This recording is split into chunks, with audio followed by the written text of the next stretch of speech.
This is the podcast helping to create, provide, and expand Winners in life. positively life-changing experiences through music for all. Go for it! This is the podcast that encourages everyone to Break ranks! Welcome to a special bonus edition of Break Ranks. I'm Dan Potter, one of the podcast hosts for Music for All. Think of this podcast as a handing off of the baton, or the drum major's mace, or the microphone, I guess. The Music for All podcast network is growing. We're debuting a new podcast in December that is designed specifically with the music educator in mind. It's called Culture Before Content, and it'll be hosted by David Duarte. David is the director of bands at Washougal High School in Washington State, and I spoke with him this week to get a sense of the kind of culture that he's created in the programs he's directed, and to find out more about what we can expect to hear in his podcast. Well, my vision for this is actually to create the culture of this podcast from get-go. It's like I have all these ideas of what culture means in the classroom, especially music. But I'm a continuous improvement junkie. So I'm going to start with where we think we're going to go. But what culture means to me is how the classroom operates. And it doesn't mean just the classroom. It means your entire band program. It can be parents, it can be students, it can be before school, after school, evenings, weekends, communication. It just doesn't matter. It's just creating that culture of how a band program runs, and we all do it. We just don't necessarily always think about it. So it's just kind of calling attention to that. What goes on behind the scenes, or how the scenes even work, is how we do our job. What culture do you come from? Give us a little bit about your background. Well, I'm an interesting one. I taught in Arizona for a good 27, 28 years. I kind of lost track. I retired early because I knew forever that I was going to move away and retire somewhere else eventually, because I learned a long time ago that I'm not meant to be held into one place, and I just kind of picked where I wanted to live. But it actually started in grad school. I started teaching in Minneapolis. When I was an undergrad, I actually taught general music at a private school while I was getting my undergrad degree. And then after that, I got my job in Arizona. And then after my jobs in Arizona, I retired and oddly moved to Tennessee. I got a call from someone that says, "Hey, we got a job." And I'm like, "I'm retired." Okay. And so that my retirement lasted 28 days. And then I always knew I wanted to move to the Pacific Northwest, and I didn't think I was going to, but something happened that we call COVID, that shall remain nameless. And it totally just didn't there. But then I moved to the Pacific Northwest, and which is really where I originally wanted to end up. And I just started teaching here.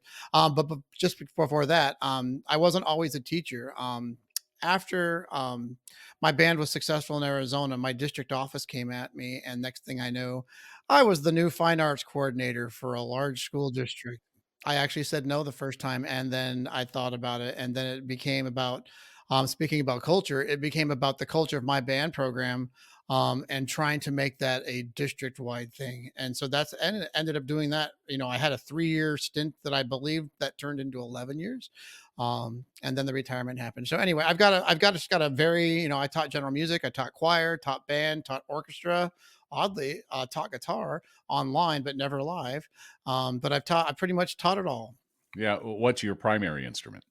That's a good question. My primary instrument is saxophone, but Ah, I had a great band director growing up, and the first thing he did when I got to high school says, "Here's your flute, get going." And I thought he was crazy. Next thing I know, I'm playing clarinet. Next thing I know, I'm playing French horn, grabbed my uh-huh. brother's trumpet. I also played euphonium in college because I decided not to ruin my saxophone marching. So I started playing euphonium all through college, played in tuba youth ensemble. But now I pretty much call myself a reed one player if I play Broadway shows for people that need it. But I play flute, clarinet, sax, you Wow. name it. If you hand it to me, I'll play it. I don't care. Describe the culture that you created there in Arizona and why the district sought to model it. Well, I think the culture, I kind of have a funny backstory. I think really it comes back to I got riffed from my first job. I actually taught at my old high school and got riffed.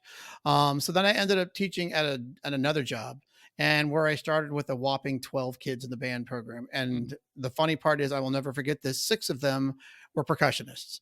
So I started off a band program with 6 wind players and 6 drummers. And that's where it kind of went from learning how to teach. Cause I went from that point of when I taught at my old high school. We had played at, we'd played at the district for the district. We played for the state.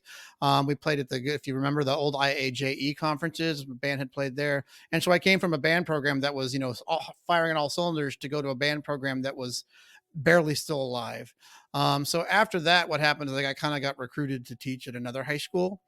And this is where the story starts.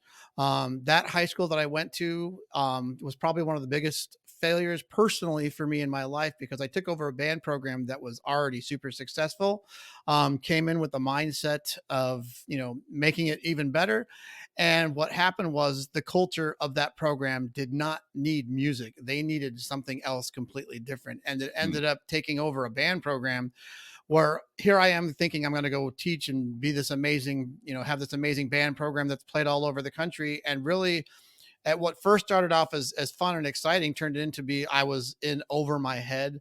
And I learned quickly that they needed a different culture than what I had intended because I was so focused on music and they didn't need the music. So then it goes back to my job in Arizona that I ended up teaching at for 19 years and being the district coordinator is that failure in my mind turned into one of the greatest successes of my life. I ended up getting a job that I actually had quit teaching. I had no intention of going back in the classroom. I actually was going to go finish my performance degree in saxophone, and I wanted to teach college. But again, the phone rings when you're home in August, and the band that I had was going to take over for, had lost their band director, which is a great long story. So anyway, I told the principal no, and so then what happened was I ended up staying for 8 years. And that is where the culture came from. My band, I went from barely being able to survive mentally to thriving with students because I learned how quickly what I did wrong in the last job, how quickly to do it right. And Hmm. this is the band that ended up playing at Midwest. So what happened to me was that culture became very prevalent from my district eyes, and that's what got me to district admin, that got me to share that with everyone. And then when I retired, I just wanted to go back in the classroom and start doing it all over again. I don't want to steal anything from your upcoming podcast, but give me the elevator description of what that culture was like. What did you in those 8 years create? I think it really comes down to like a shared vision between students and myself. What I learned was you can't just walk in into a band program, and I think what happens is it's trying to make the students think like you do. Like I think all of us band directors know what we're doing, but sometimes our vision is not the vision of the program that we intend to take over. So it really Mm. just started with learning from the get go. What do these kids want? What is their success? Winning a state championship is great, but if your band barely wants to show up to rehearsal on time, or even if, maybe that's not the right place to start. So I think it really comes down to the culture of your band gets created by you, the director. And so I think what happened in that first initial years that you start over a band program, I call it grin and bear it, because you really do have to walk in and kind of assume the roles that they've had before you. And without telling them what to do, you've got to shape it, mold it, encourage it, but you can never tell them what to do. You have to learn their culture so that it becomes our culture and then it becomes the culture. Hmm. Who's your podcast going to be for? Is it for, because as I listen to it, I'm not a music educator. I'm a broadcaster. But I can see applications for business in what you're talking about in the podcast. So who's this podcast for?